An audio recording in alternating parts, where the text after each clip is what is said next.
नमस्कार। आधुनिक इतिहास के इस लेक्चर में आपका स्वागत है।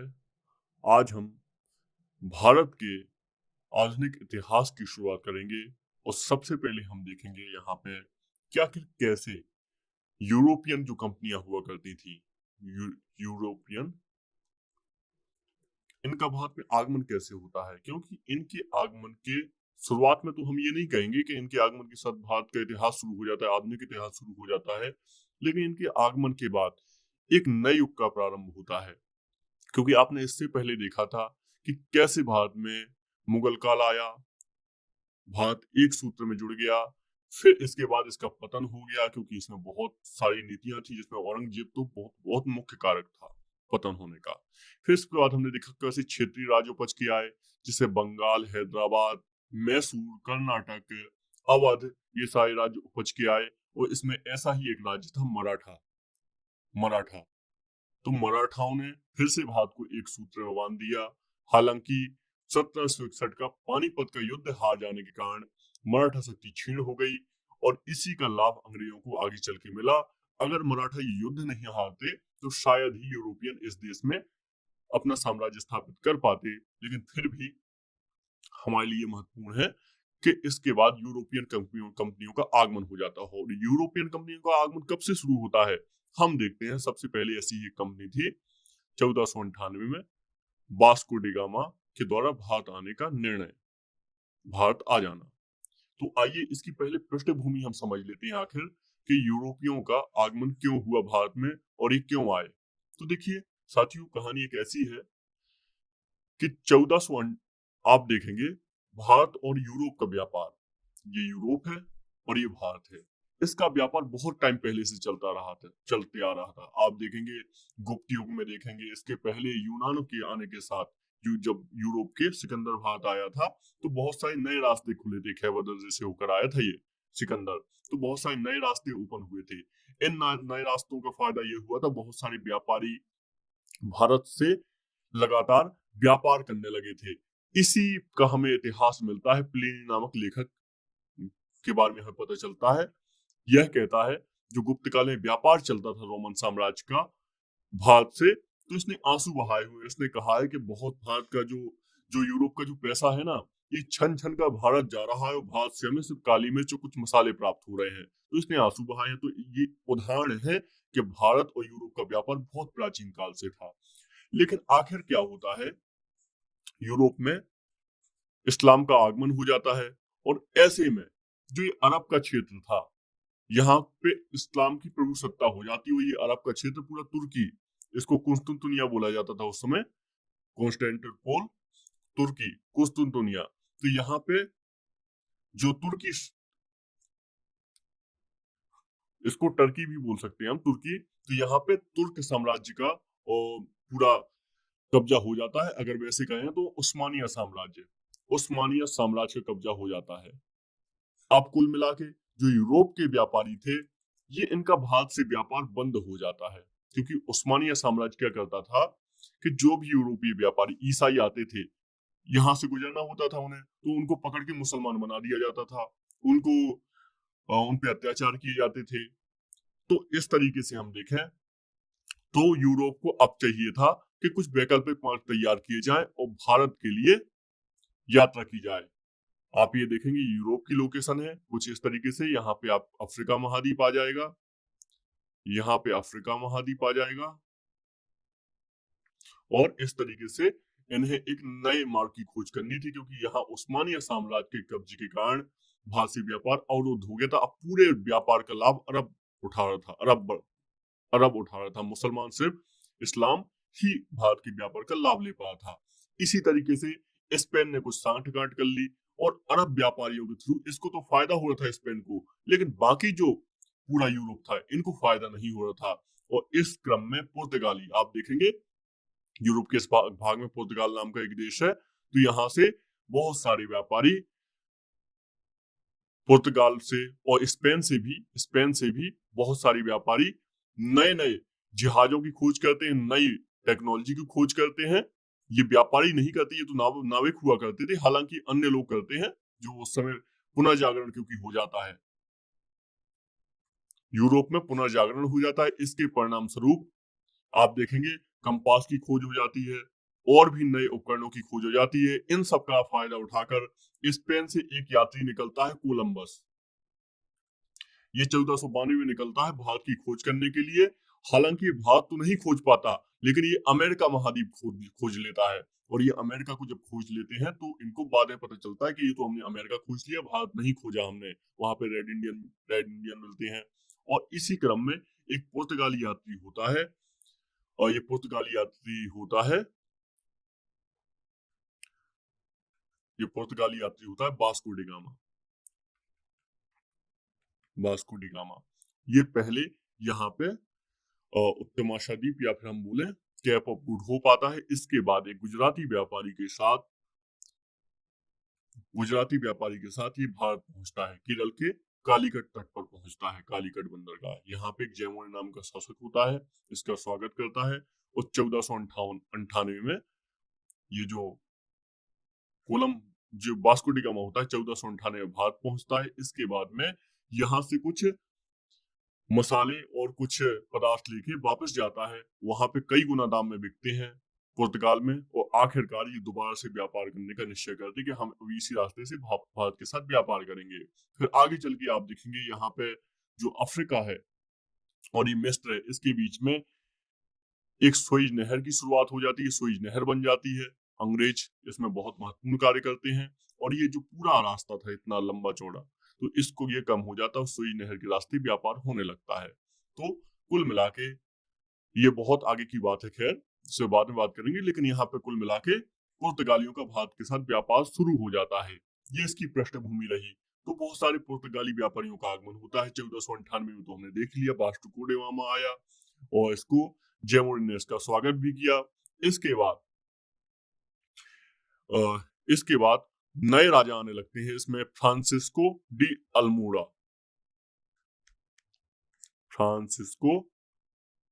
अल्मोड़ा वायसराय बन के भारत आता है, क्योंकि इनको एक अधिकार प्राप्त हो चुके थे भारत के साथ व्यापार करने के। अल्मोड़ा पुर्तगाली सरकार से। तो आखिरकार ये 1505 से लेके 1509 तक भारत में रहता है और ये शांति जल की नीति भी शुरू करता है और एक साम्राज्य स्थापित करने की कोशिश करता है भारत में। इसके बाद में आप देखेंगे अल्फांसो डी अल्बुकर्क आता है। ये क्या करता है, 1509 से 1515 तक आता है। और ये दूसरा वायसराय बन के आता है। बीजापुर के शासक यूसुफ आदिल शाह से ये गोवा छीन लेता है और इसके बाद पुर्तगाली साम्राज्य की नींव रखता है। तो ये बहुत बड़ी बात है कि इसने बीजापुर के शासक से यहाँ तक गोवा छीन लिया था। इसका मतलब ये है पुर्तगाली बहुत ज्यादा सशक्त हो रहे थे। इसके बाद में आगे देखेंगे आप, इसमें विजयनगर शासक का भी उल्लेख मिलता है कि कृष्णदेवराय ने पुर्तगालियों को भटकल का एक दुर्ग था, इसको बनाने की इजाजत दी थी। आगे चल के हम देखेंगे नीनो डी कुन्हा ये 1529 से 38 तक आता है भारत में। और अल्बुकर्क के बाद में महत्वपूर्ण वायसराय बनता है। ठीक है। और इसी के काल में गुजरात का शासक बहादुर शाह होता है, इससे मुलाकात होती है और जिहाज पर उसकी हत्या कर देता है और बसीन और दीव पर अधिपत्य स्थापित कर लेता है ये। तो इस तरीके से कुल मिला के पुर्तगालियों का पूरे हिंद महासागर पर और अरब सागर पर कब्जा हो जाता है।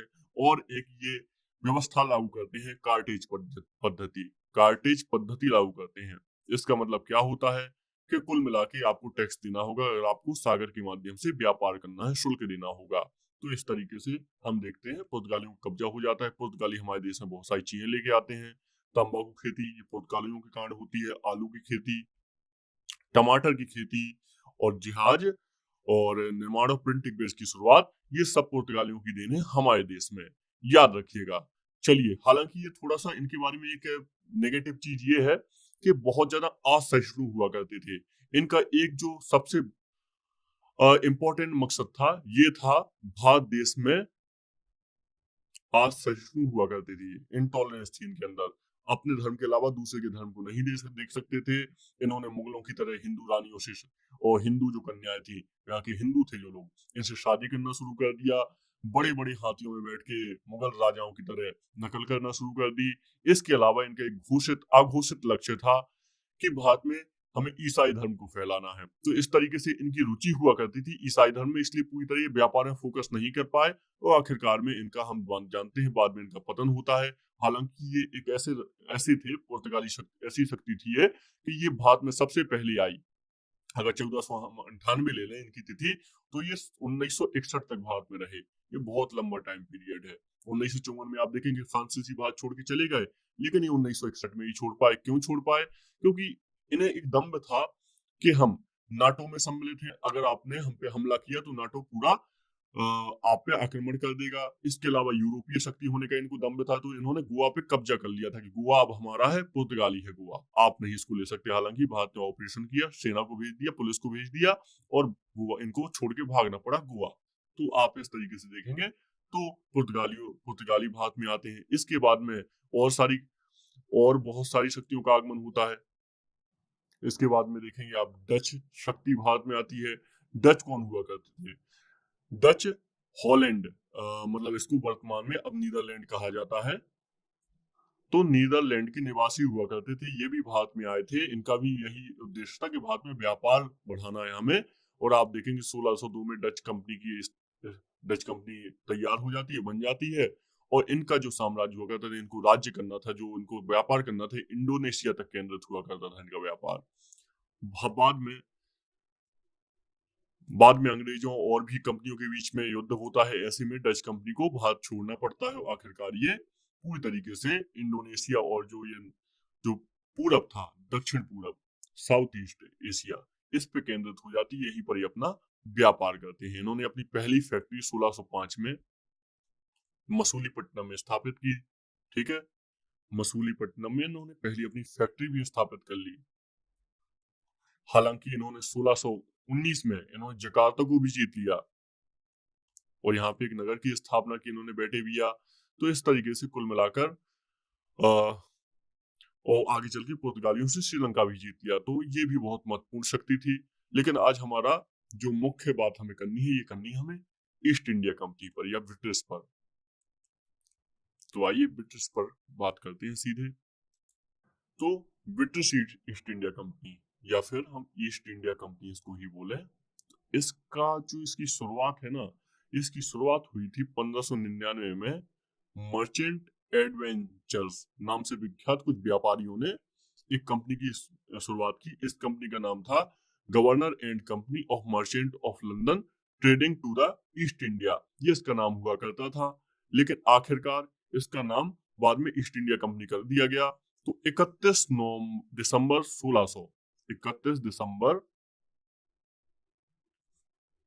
1600 में महारानी एलिजाबेथ प्रथम थी, इन्होंने रॉयल चार्टर एक जारी किया। ये रॉयल चार्टर 15 वर्ष का हुआ करता था और एकाधिकार दिया गया कि अब जो ब्रिटेन है, आप जानते हैं यूरोप में बहुत सारे देश हुआ करते थे, ऐसे ही स्पेन ने और पुर्तगालियों ने जो एक चार्टर दिया था, इसी तरह महारानी एलिजाबेथ प्रथम ने भी एक चार्टर जारी किया कि 15 वर्ष के लिए कोई भी ब्रिटिश कंपनी अब भारत में व्यापार करने नहीं जाएगी। आप जाइए भारत में व्यापार करिए और खूब सारा पैसा कमाइए। तो 31 दिसंबर 1600 में रॉयल चार्टर जारी हुआ और व्यापार का एकाधिकार पत्र दे दिया। लेकिन आगे चल के 1609 में जो सम्राट जेम्स प्रथम थे, इन्होंने कंपनी को अनिश्चितकालीन व्यापार दे दिया कि अब आप करिए व्यापार, कोई दिक्कत की बात नहीं है, अब आप ही रहेंगे अनिश्चित काल के लिए। तो इस तरीके से हम देखते हैं कि कंपनी की शुरुआत, कंपनी भारत में आ जाती है और इसके साथ ये भारत में अपने जो व्यापार होता है इसकी शुरुआत करने के लिए तैयार हो जाती है। तो सबसे पहले 1608 में आप देखेंगे 1608 में कंपनी ने भारत के पश्चिमी तट सूरत में एक फैक्ट्री खोलने का निश्चय किया। हालांकि ये पॉसिबल नहीं हो पाता है। कैप्टन हॉकिंस जाते हैं इसके लिए, कहां पे? हॉकिंस ये जाते हैं जहांगीर के दरबार में। ये बहुत मतलब कुटिल कूटनीति वाले व्यक्ति हुआ करते थे कैप्टन हॉकिन, क्योंकि ये फारसी भाषा को जानते थे। और जब ये जहांगीर के दरबार में गए तो इन्होंने फारसी भाषा में बात करना शुरू की जहांगीर से, तो जहांगीर भी बहुत खुश हो जाता है। ये काफी टाइम तक जहांगीर के दरबार में रहते हैं, लेकिन इनको ये अनुमति नहीं मिल पाती है। फिर आगे चल के आगे चल के आप देखेंगे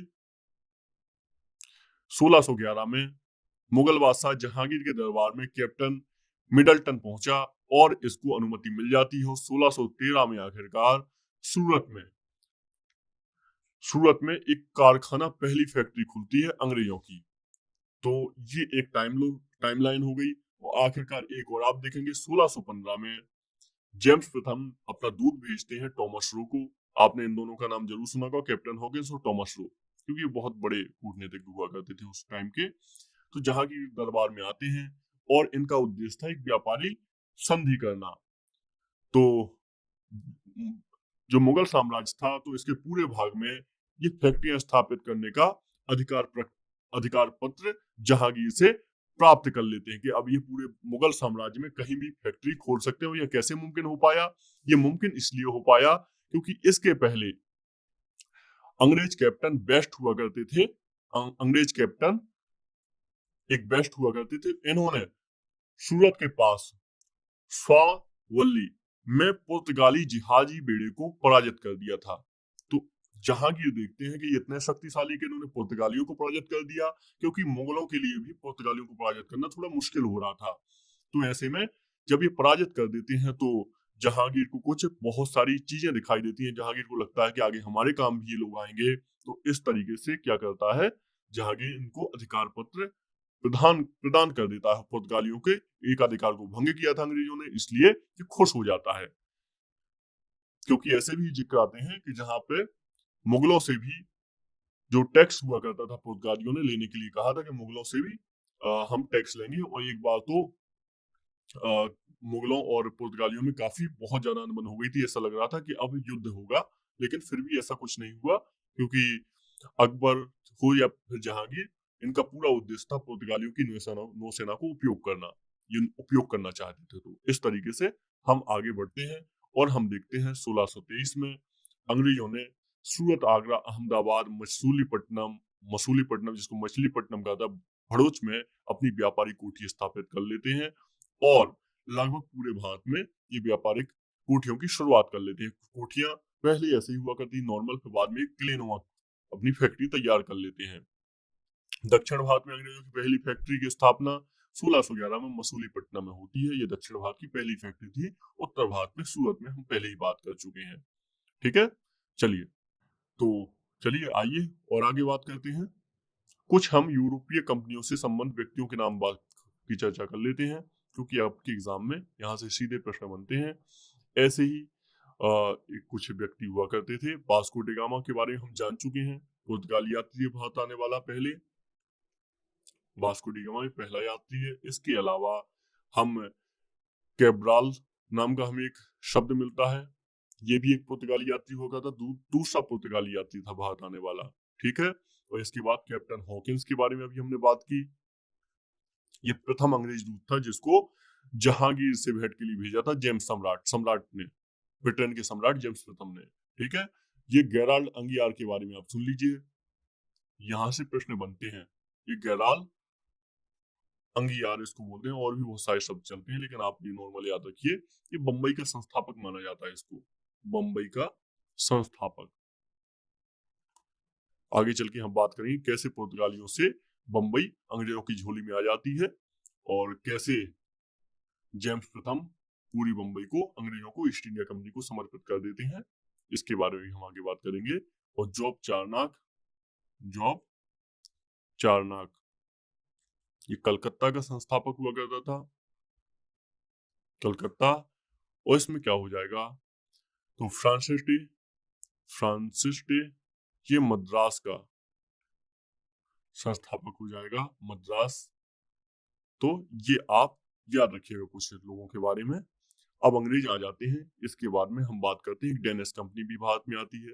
डेनिस, पुर्तगाली आ चुके भारत में, डच आ चुके, अंग्रेज आ चुके, अब डेनिस आते हैं। ये डेनिस कौन होते हैं? ये 1616 में भारत पहली बार आते हैं और ये सबसे पहली फैक्ट्री अपनी 1620 में ट्रैंकोबार में और 1676 में बंगाल में स्थापित करते हैं। ठीक है, स्थापित करते हैं और अपनी, हालांकि इनकी स्थिति मजबूत नहीं कर पाते क्योंकि पहले से बहुत सारे दावेदार होते हैं और फिर आखिरकार ये 1845 तक अपनी सारी फैक्ट्री अंग्रेजों को बेचकर चले जाते हैं, जो डेनिस होते हैं। इसके बाद में आगमन होता है एक सबसे अंत में फ्रांसीसियों का फ्रांसीसियों का आगमन होता है, और ये भारत में बड़े ही सुंदर तरीके से पेश करते हैं, बहुत लंबे टाइम तक भारत में रहते हैं। आप देखेंगे इस कंपनी की स्थापना 1664 में, हालांकि ये कंपनी सफल नहीं हो पाती क्योंकि गवर्नमेंट का नियंत्रण बहुत ज्यादा इस कंपनी पर होता है, जबकि अंग्रेजों के साथ ऐसा नहीं था। तो ये सम्राट इसमें लुई 14वें होते हैं। ये सम्राट इस कंपनी की स्थापना इनके काल में होती है। ये फ्रेंच ईस्ट इंडिया कंपनी इसको नाम दिया जाता है, ठीक है। और इसका निर्माण फ्रांस सरकार द्वारा किया जाता है। ये एक बहुत बड़ी प्रॉब्लम की बात होती है, फ्रांस सरकार के द्वारा इसका निर्माण होता है। सरकार इसका खर्च वहन किया करती थी, ठीक है। 1668 में सूरत में 1668 में सूरत में प्रथम फ्रांसीसी फैक्ट्री की स्थापना भी हो जाती है। और कुल मिला के इसके बाद में एक दौर शुरू होता है जिसमें फ्रांस, अंग्रेज, पुर्तगाली और भी डच, ये सारी कंपनियों का युद्ध चलने लगता है। अपने आप में एक रोष चलने लगता है। वो इसलिए क्योंकि सब भारत में स्थापना करना चाहते थे, एक पूरा भारत में व्यापार की स्थापना करना चाहते थे, अपनी कोठियों की स्थापना करना चाहते थे। आप देखेंगे 1673 में बंगाल के नवाब शाइस्ता खान ने फ्रांसीसियों को एक जगह किराए पर दे दी, और चंद्रनगर की आप जानते हैं 1654 तक भारत के पास फ्रांसीसियों के पास एक ये वाला हिस्सा रहा है। तो कोठी स्थापना की गई यहाँ पे फ्रांसीसियों के द्वारा स्थापना की गई, और यहाँ पे फोर्ट ओरिलियंस नाम का एक इन्होंने किला भी बनाया। तो बाद में फ्रांसीसियों ने 1721 में मॉरिशस, 25 में मालाबार में, माहे में 1739 करिकाल पर अधिकार कर लिया। तो ये सब पे हम देखते हैं जैसे जब राजनीतिक संगठन प्रारंभ होता है, राजनीतिक एक्सपेंशन होता है, तब ये सब चीजें उस समय देखते हैं हम। फिर इसके बाद में कुल मिलाकर ये महत्वाकांक्षा के लिए अपने भारत में जमने के उद्देश्य से कर्नाटक युद्ध होते हैं। 3 कर्नाटक युद्ध होते हैं, और इसमें इन कर्नाटक युद्धों में अंततः अंग्रेज विजयी होते हैं और फ्रांसीसियों को भारत से बाहर जाना होता है।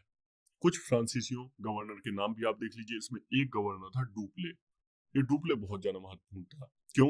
क्योंकि इसकी नीति का आगे चल के अंग्रेज फायदा उठाएंगे। इसने क्या किया था, एक सहायक संधि का आपने नाम सुना होगा। जब हम लॉर्ड वेली जली की बात करेंगे, जब हम बात करेंगे टीपू सुल्तान की बात करेंगे, तब हम देखेंगे किस तरीके से वेली जली ने एक सहायक संधि शुरू की थी। इस सहायक संधि में क्या होता था, जो राज्य हुआ करते थे उनको जीत लेने के बाद वहां पे एक गवर्नर नियुक्त कर दिया जाता था, एक अंग्रेज गवर्नर। और जो ये सेना हुआ करती थी, अंग्रेज सेना, अपने राज्यों की सेना को खत्म कर दिया जाता था। अंग्रेज सेना होती है, अंग्रेज सेना को रखा जाता था इस राज्य के खर्चे पर, ताकि जब कभी परेशानी आए तो ये सेना उपयोग की जाए। गवर्नर भी हुआ करता था जो आंतरिक मामलों में हस्तक्षेप किया करता था। तो ऐसे में ये जो पद्धति थी ये डुप्ले ने शुरू की, लेकिन बाद में इसको लॉर्ड बेली जली ने एग्री किया, और इसी पद्धति के तहत वो पूरे भारत देश पर शासन कर लेता है। जो राज्य होते हैं, देशी राज्य, सारे स्वतंत्रता खो देते हैं और ये पद्धति शुरू हो जाती है। क्योंकि आगे चल के आप देखेंगे जब अंग्रेजों का एक्सपेंशन शुरू होता है, अंग्रेज बंगाल में अपना जो फ्रांसीसियों और भी अन्य विदेशी ताकतों से आगे विजयी हो जाते हैं, तो फिर ऐसे में ये कब्जा करना शुरू कर देते हो। इस कब्जा करने के प्रक्रम में सबसे पहले होता है प्लासी का युद्ध। ये कहाँ क्यों होता है प्लासी का युद्ध? ये 1757 में होता है। बंगाल का जो नवाब हुआ करता था सिराजुद्दौला और कंपनी के बीच में होता है। ये क्यों होता है? क्योंकि अंग्रेज चाहते थे कि इनको व्यापारिक एकाधिकार दे दिया जाए, लेकिन जो नवाब थे तो उनके कुछ रूल्स, कायदे कानून हुआ करते थे, अंग्रेज उनको मानने से मना कर दिया करते थे। अंग्रेज कहते थे हम पे टैक्स मत लगाइए, हम पे ये मत करिए, लेकिन नवाब तो ऐसा नहीं कर सकता। कंपनी शोषण किया करती थी। तो इस क्रम में आखिरकार बहुत लंबे टाइम के बाद एक युद्ध होता है, प्लासी का युद्ध होता है। इसमें कंपनी इस युद्ध को जीत लेती है।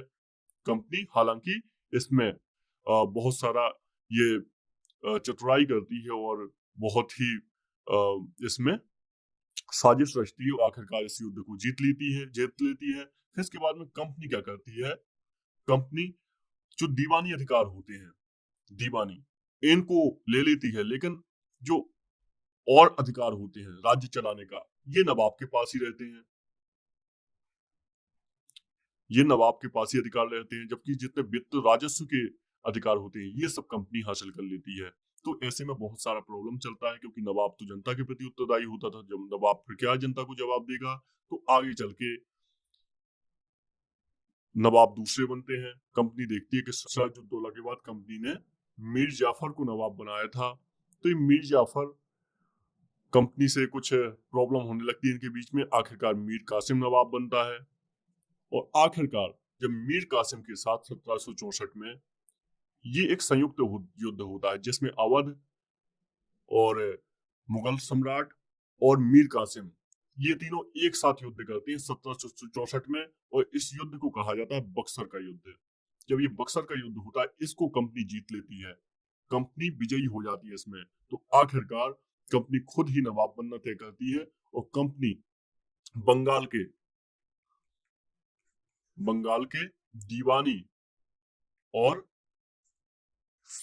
पूरे अधिकार, सारे अधिकार, फौजदारी, समस्त अधिकार कंपनी ग्रहित कर लेती है और खुद ही नवाब बन जाती है। तो कंपनी कुल मिला के ये समझ चुकी थी कि अगर हमको भारत में अपना व्यापार करना है तो हमें राजनीतिक अधिकार भी प्राप्त करने पड़ेंगे, और इसी क्रम में कंपनी डिसाइड करती कि वो भारत को विजय करेगी और भारत में राजनीतिक अधिकार करेगी और पूरे भारत को अपने एक झंडे के समकक्ष लाएगी। इसके बाद ही उसका व्यापार सफल हो पाएगा।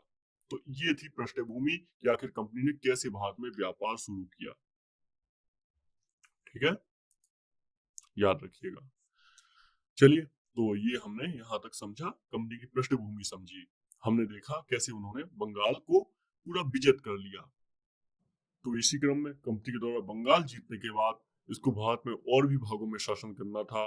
तो अब शुरू होता है ब्रिटिश एक्सपेंशन होता है शुरू, मतलब कंपनी किस तरीके से अपनी सीमाओं को बढ़ाती है। तो इसके बारे में आज जानते हैं। एक ऐसा ही राज्य हुआ करता था जो देशी राज्य हुआ करते थे, मैसूर। मैसूर दरअसल वाडियार वंश के कंट्रोल में हुआ करता था, लेकिन आगे चल के हैदर अली नाम का अधिकारी था।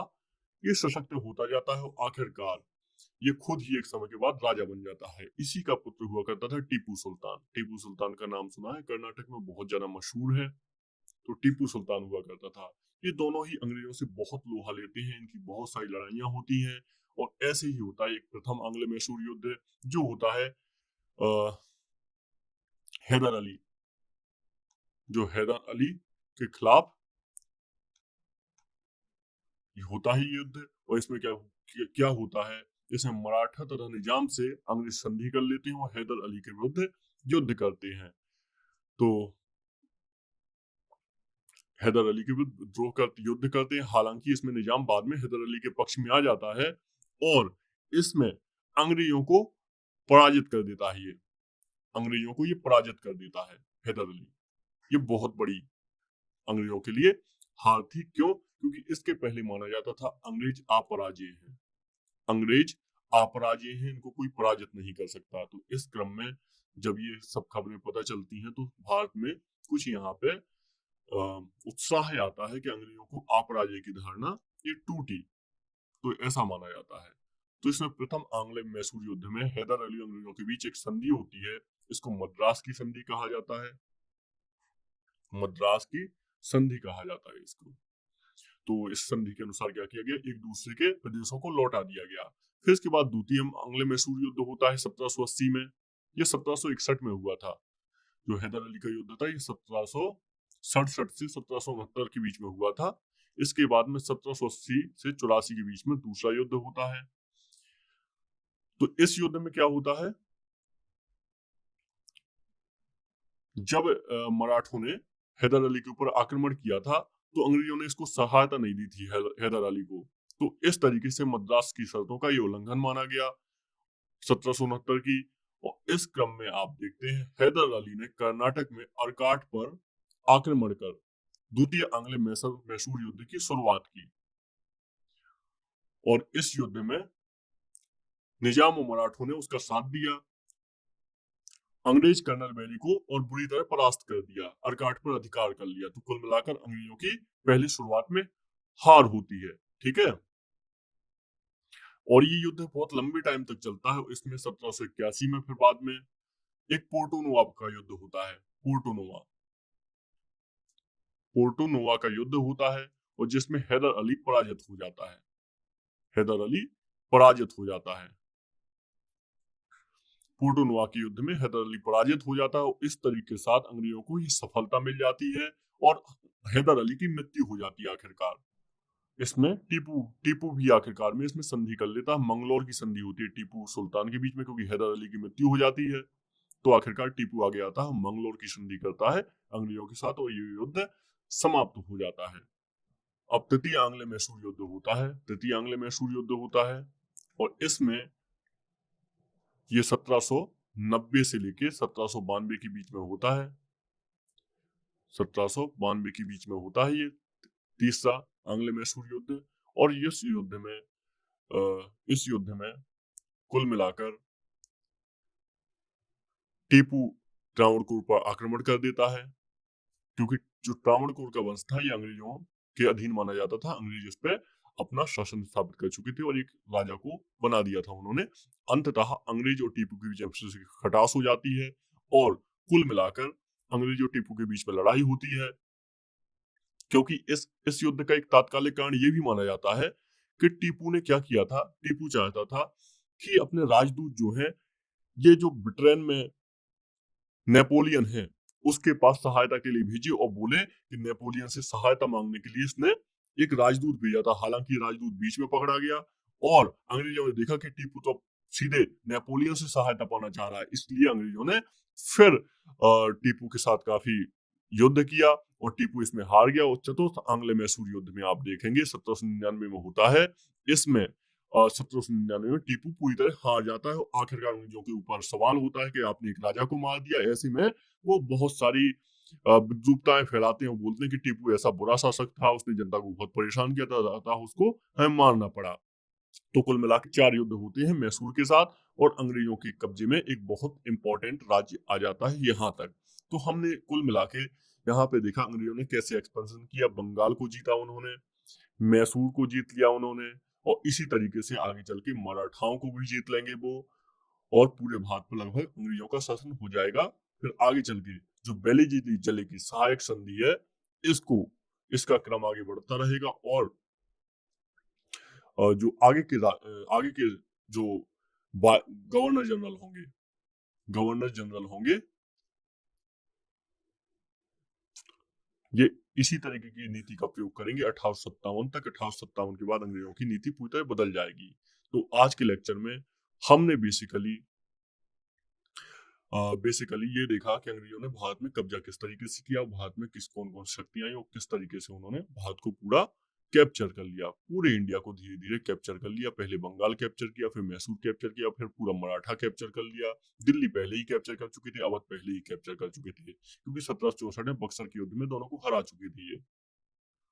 तो इस तरीके से अंग्रेजों का हमने भारत में एक्सपेंशन देखा। मिलते हैं किसी और लेक्चर में। नमस्कार।